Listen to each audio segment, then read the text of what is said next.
In Africa, the majority of young people finish their studies hoping to find a job related to their studies, but this often does not happen as expected. To their surprise, they face unemployment and some fall into despair and are carried away by drugs and other bad behaviors. Yet others, faced with this reality, turn to entrepreneurship as a promising alternative to stimulate the economy and create opportunities.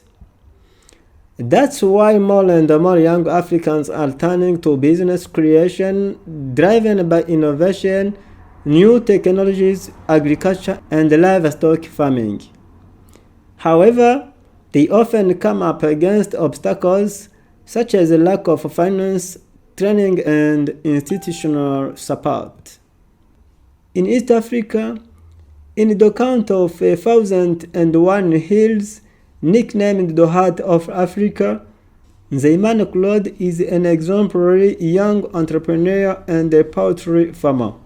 After his secondary education, he did not have the chance to continue at university due to lack of funds and tried to develop his potential in the art of painting. The path was not easy. He then started a motorbike taxi before thinking of investing in poultry farming. First of all, he tells us about the type of poultry he has grown. I raise more than 4 categories of livestock including rabbits, ducks, turkeys, Guinea fowls, other type of ducks nicknamed Uwa, and others called Peking ducks. Je kugira ntangure ibi bintu byo korora nahereye ku nkwavu zibiri ndazitunga. On this farm, I started with 2 rabbits. My aim was that once the 2 rabbits had reproduced, I would be able only to eat meat and find some airtime money after the sale. Once they had multiplied, I realized that doing it as a business could help me to prosper. They multiplied until I built their house. I raised the workforce until even national radio television came to visit me to assess the state of my livestock.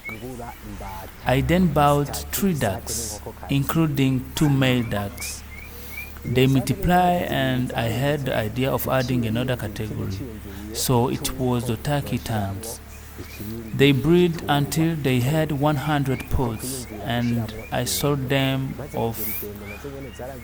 Then I thought about what other category of poultry I can add.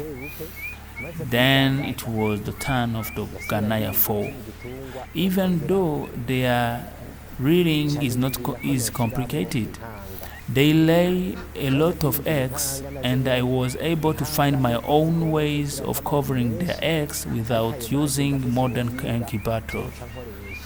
After increasing the number of Ghanaian fowl, I have added Peking and Owa ducks so that people who need different kinds of ducks can find them easily at my place.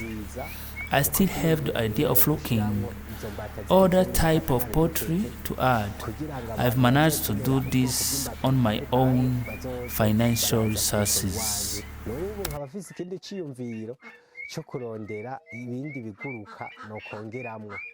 Ibi kugira ashobore kubishikako je nakoresheje uburyo bw'iwanje. Akamaro cyane cyane kari mu bworozi bwanje. The advantage I get from this farm is that now I can meet my average needs. The difference between before and now is that it was difficult to me to meet my needs, and I remember I was even run out of crops before because of lack of money. But now I can buy any clothes I need, any kind of shoes I want, airtime, and even a good smartphone. My farm has an impact on my society because there are a lot of young people who came here to learn the techniques of raising small livestock. They can buy 2 or more ducks, but depending on their means, I can charge them an affordable amount so that they can invest and make a big profit. Example, in my neighborhood, if there is someone who needs a rabbit to raise, I can give it to him and allow him to pay me later, once they have multiplied. I also have a group of employees who look after the farm and who are gaining experience but also a monthly payment.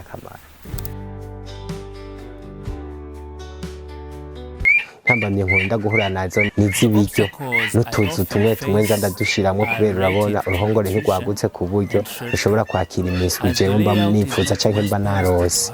Iyo mfise imiswi myinshi hari igihe ntaca ndayisohorera rimwe mvuga ati reka mbanze ndazikuze nzosohora izikuze. Preferring to keep them to sell the bigger one.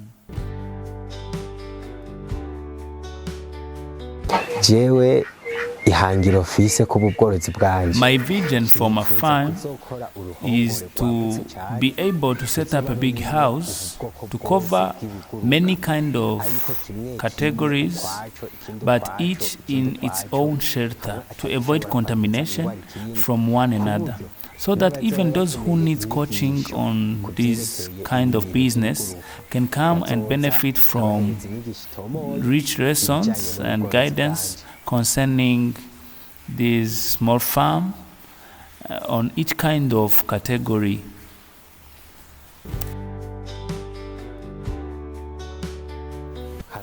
You know, Africans have many talent. Apart from breeding, I had another project. I've been a singer and guitarist, a writer and compositor of songs since 6 years of primary school. And we've been even in a band with some of friends and brothers, but we put it on hold because of lack of funds. Even though we were very talented, very, very talented. But now I'm a farmer.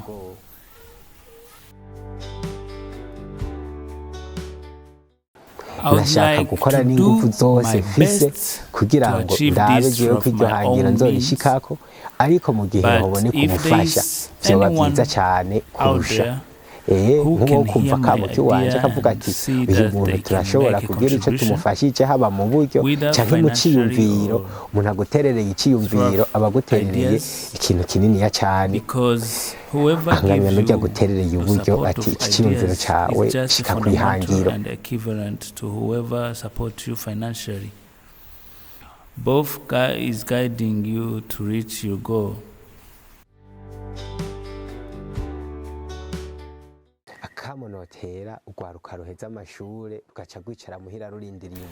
My call to the young people who finish their studies and sit at home waiting for jobs is that they should wake up and work. Because working doesn't mean that they all have to breed like this or that to easily reach their goal. No. We all have different talents. Someone can learn the art of painting and finding profit in it, which didn't work for me. Someone else can learn videography or computer maintenance apart from his studies, learn mechanics on their job, and say that through cars mechanics he can achieve this goal. The important thing is to encourage young people after their studies to find out what they need to do to cover their dairy needs. such as clothes, trousers. Why not even prosper? Because you can't always go and ask your parents to buy your trousers, your shoes, even though they have educated you. Now you have to take your own and find something to do in order not to look like useless. Don't be a loser.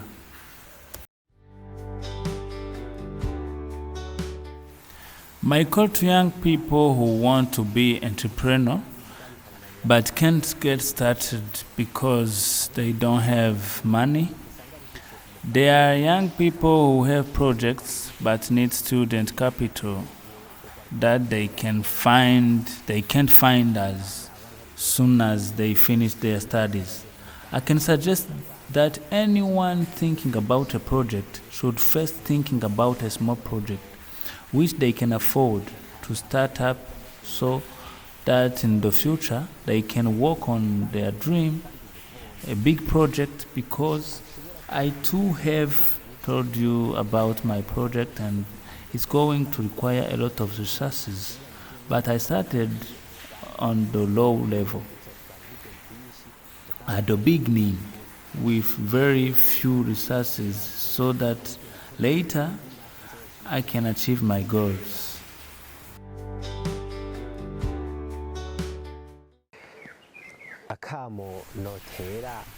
My call to the organization in charge of youth, government, and other business incubators is to support young people in their projects, especially because young people don't have the backing of the banks that give loans so that people can start their own businesses.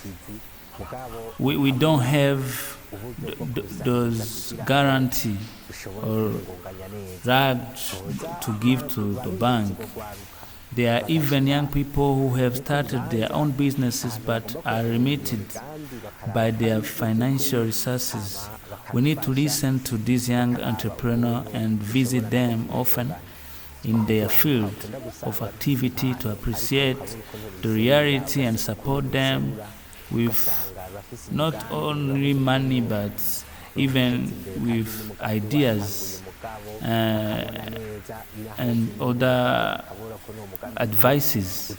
The government should organize many workshops for these young people, especially those who have just finished their studies, to discover those who have clear projects or talent in a particular sector, so that the government can support those who lack of money to get started.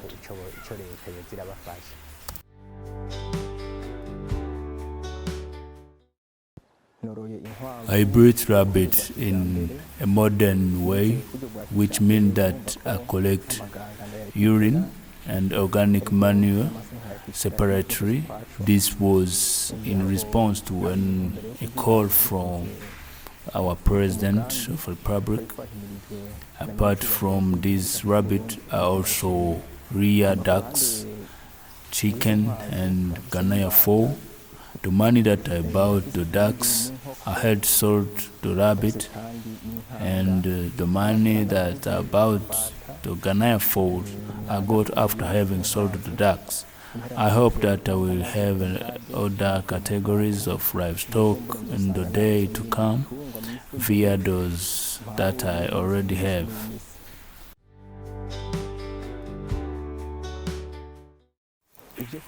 I myself was interested in livestock farming, but the person who really motivated me was a friend called NZEYIMANA Claude.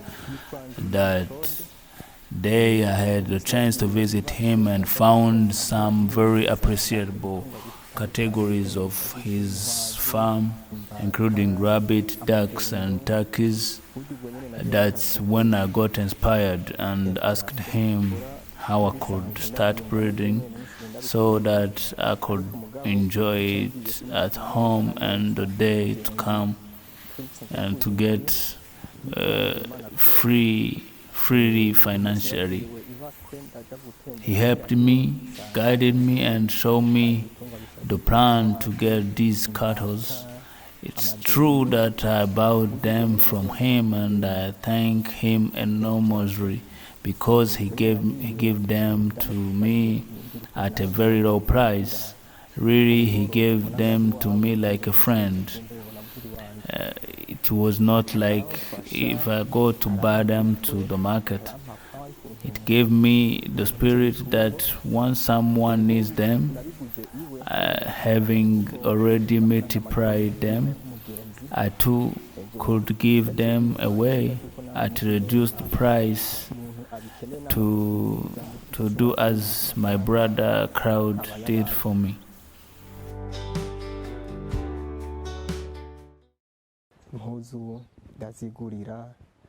I'm the one who get dressed.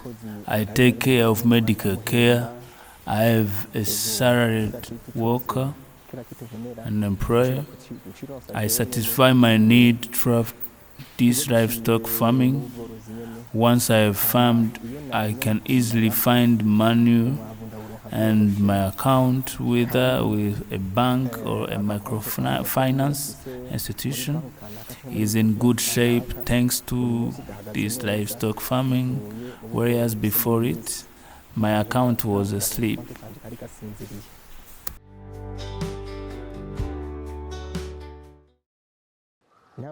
Obstacles are often linked to illness, but that's what veterinary are there for.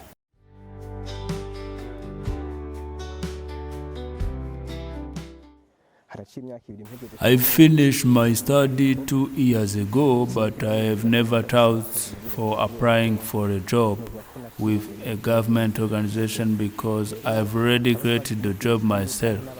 So those of you who won't share the same school leaving certificate or who are still there, I can tell you that once you have finished your studies, don't wait for the government to take care of you as a job seeker, but rather think about creating your own job and being able to take on others, to create a job for others. I've told you that I have an employee looking after my farm, but in days to come, when there are already a lot of them, one work will not be enough. I will have to hire many persons. By rethinking education and actively supporting entrepreneurship, Africa can turn the challenge of unemployment into an opportunity. There is an urgent need to create an ecosystem leading to innovation and initiative among young people. Then the continent will be able to build a sustainable and inclusive future.